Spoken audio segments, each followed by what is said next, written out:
Don't blame me. I didn't make this stuff up.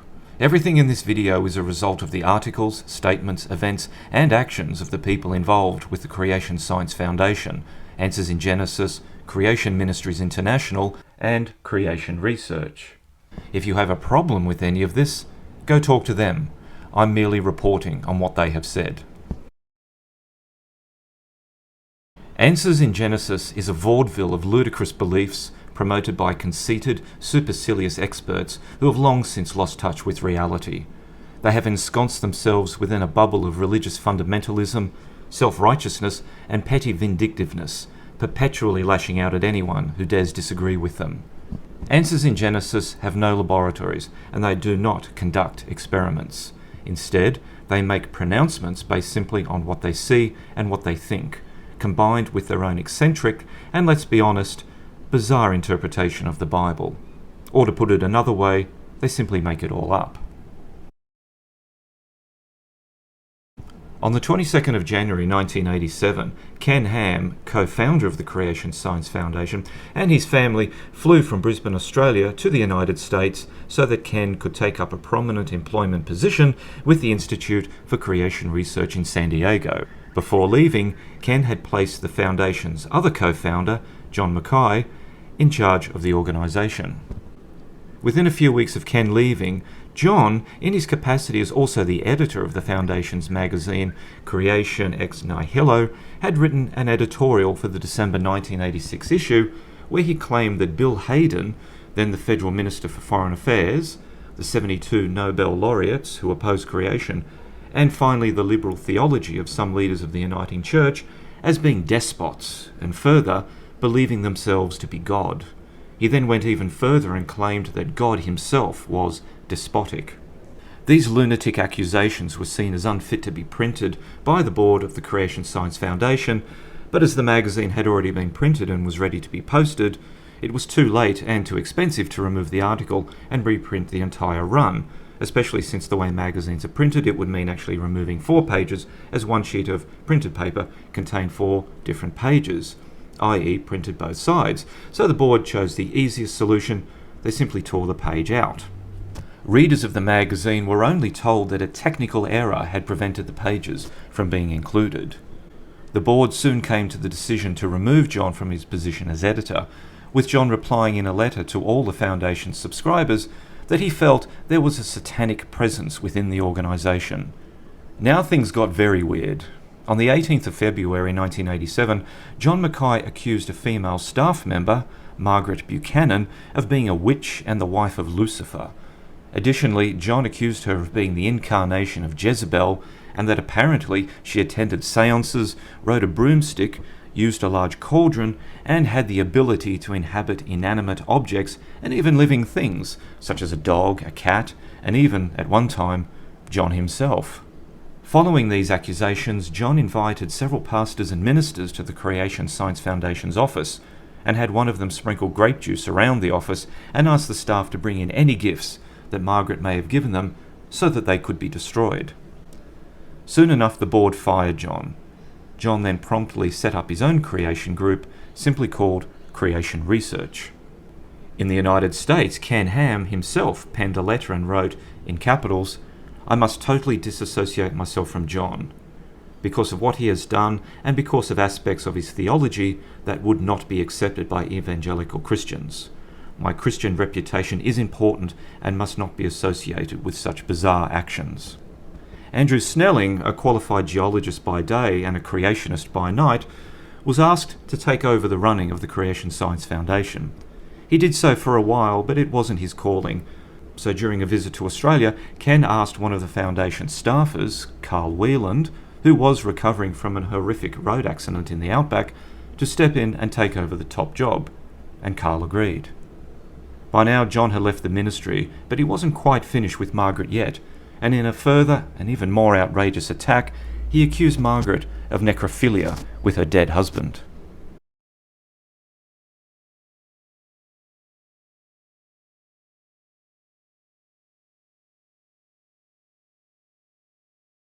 Such were the early days of young earth creationism in Australia.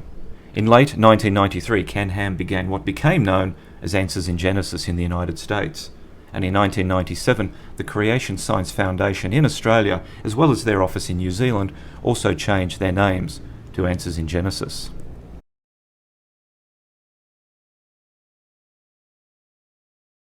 Ken Ham is fond of saying, "Were you there?" This feeble rhetorical question is based on his fundamentalist belief that only the Bible is the true account of how the earth formed and how life arose. The attitude is, you weren't there to see the formation of the earth, but God was. Therefore, whatever you say about the event is wrong. In Ken's mind, scientists and experts can't be trusted. They are deliberately hiding the truth and don't want to acknowledge God. The hypocrisy of this can be found all over the literature of Answers in Genesis. For example, in the Answers book we find, Ord and Vardaman point to evidence that the ocean waters were in fact warmer just before the Ice Age, as recorded by the oxygen isotopes in the shells of tiny marine animals called foraminifera.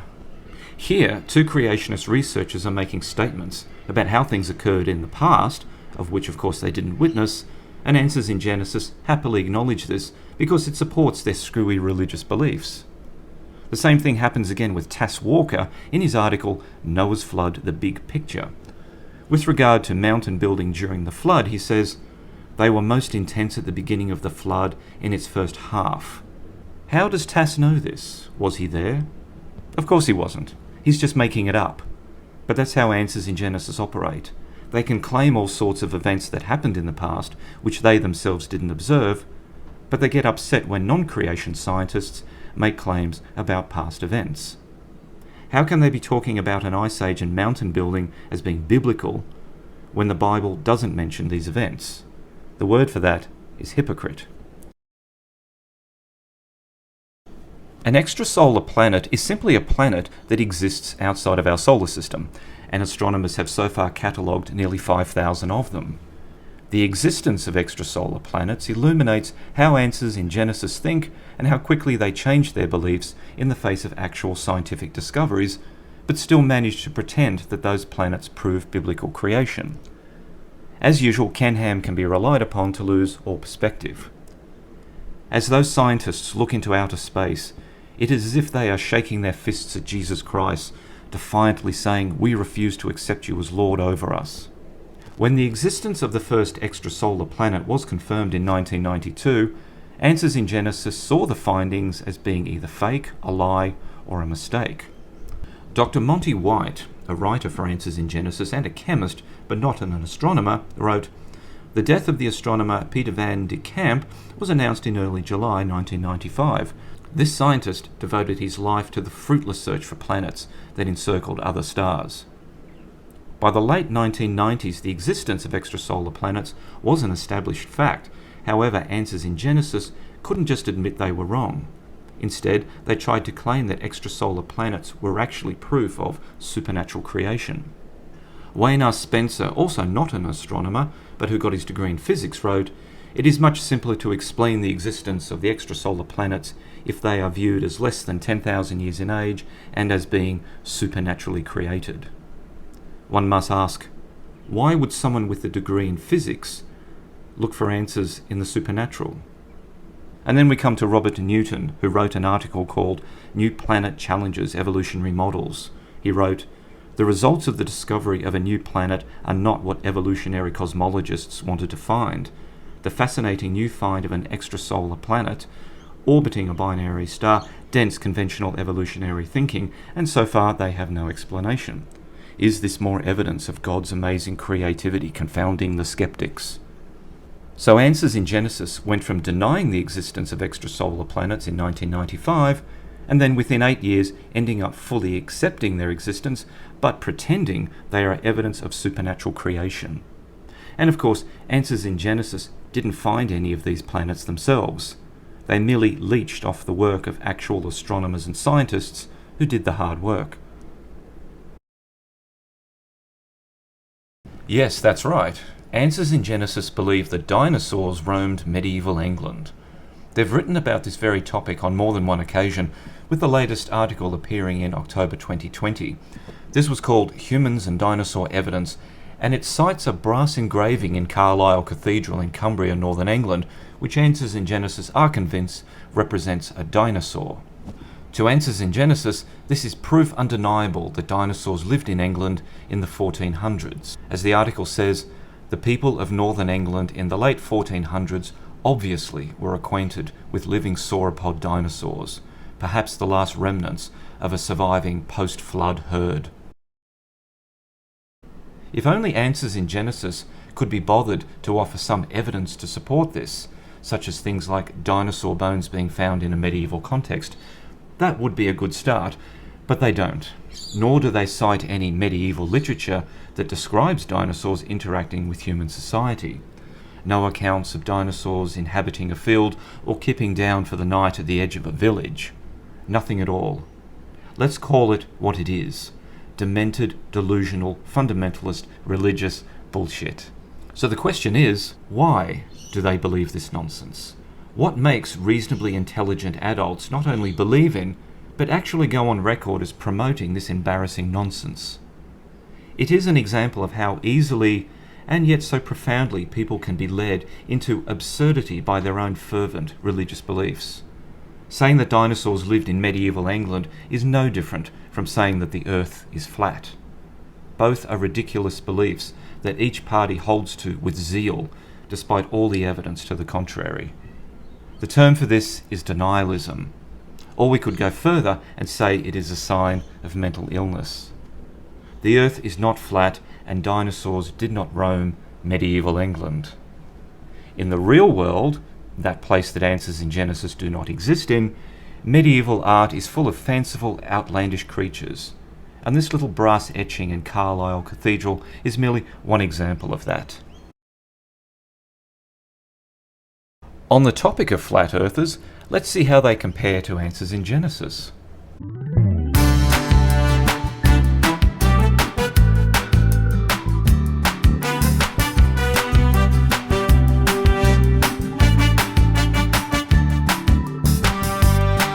The question of whether creationists or flat earthers are the bigger loons is for now beside the point, because this list shows that both groups operate in exactly the same way.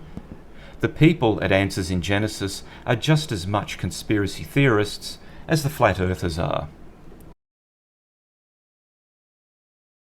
Let's get straight to the point on this one. The Creation Museum is not a museum in any sense of the word. It is instead a religious propaganda centre showcasing the strict dogma that Answers in Genesis have invented. It does not present the achievements of creation science, because there aren't any. It is instead designed to demonise the theory of evolution and secular existence. It is a holier-than-thou religious fantasy land based on fear, denialism, and make-believe. It is not a venue of inquiry, discovery, or debate. It is instead a gulag-like re-education centre designed by self-righteous, fear-mongering religious zealots to showcase their extremist beliefs.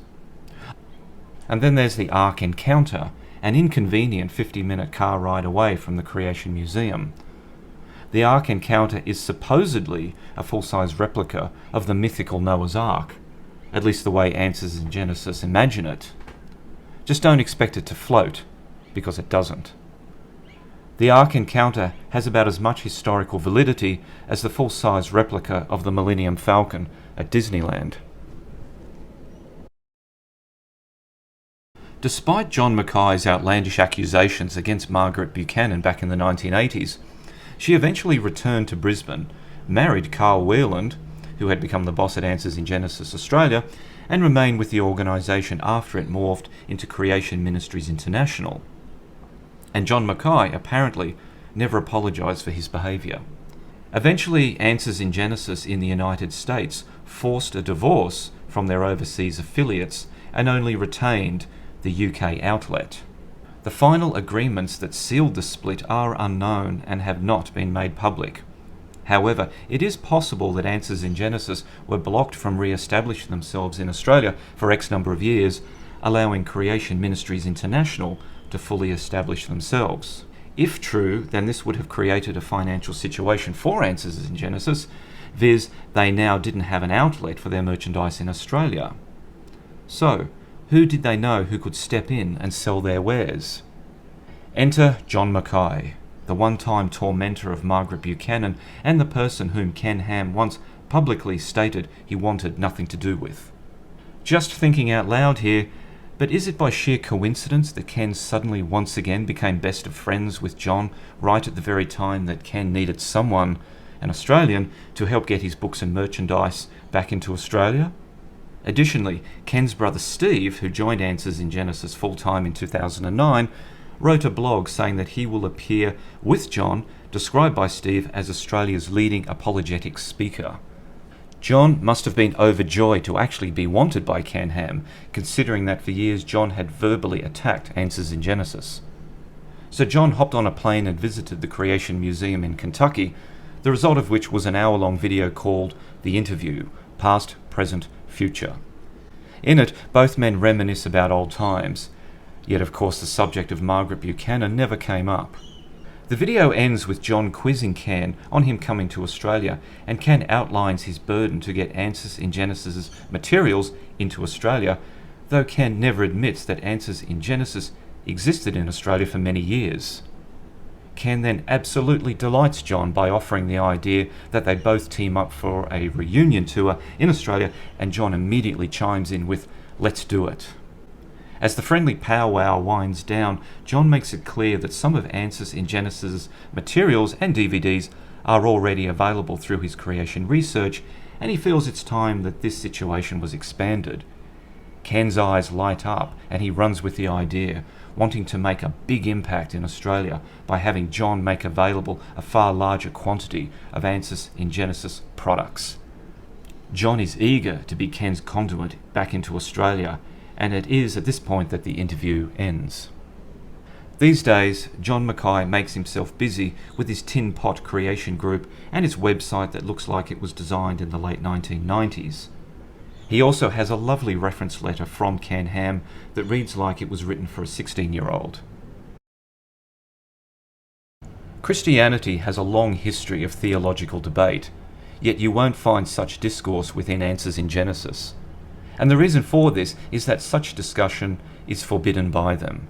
This is because Answers in Genesis is authoritarian. You must believe what they believe. Differing points of view are verboten. Answers in Genesis is the first and final word on how you must read and interpret the Bible. With no threat of discord or questioning, everything is designed to be clean and packaged and easily digestible.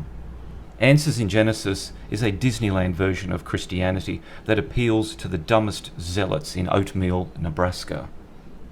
Name one thing that Answers in Genesis has scientifically proven. Just one.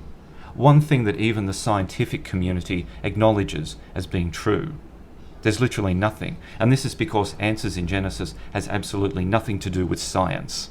Science is about testing an hypothesis and either proving or disproving that hypothesis. Creationism, on the other hand, is about making up a story to fit one's own interpretation of the Bible. Science, to them, is just that thing that can be moulded and twisted to fit whatever biblical story they happen to be pushing. As Ken Ham once proudly proclaimed, the creation science ministry, now Answers in Genesis, is totally convinced God's Word, the Bible, is truth, and therefore must provide the framework into which all scientific research about origins must fit. This is a laughable, ludicrous statement to make, and one that only a religious fundamentalist extremist like Ken Ham would make. Science does not dance to the tune of religious zealots. You know what? I don't think that Ken Ham really cares all that much about science, or even creation science. One must wonder why he undertook a science degree in the first place. To him, Answers in Genesis is really a mouthpiece to argue against what he sees as the destruction of society at the hands of humanism, secularism, and evolution, of free thinking and individualism. The mechanics of science, the details, don't seem to interest him all that much. Answers in Genesis is not in any way, shape, or form a reliable source of scientific inquiry or of scientific research. It is instead a mean-spirited, holier-than-thou circus of biblical make-believe, targeted at conservatives, the right wing, and the gullible masses who buy into the deranged claptrap that is, young Earth creationism.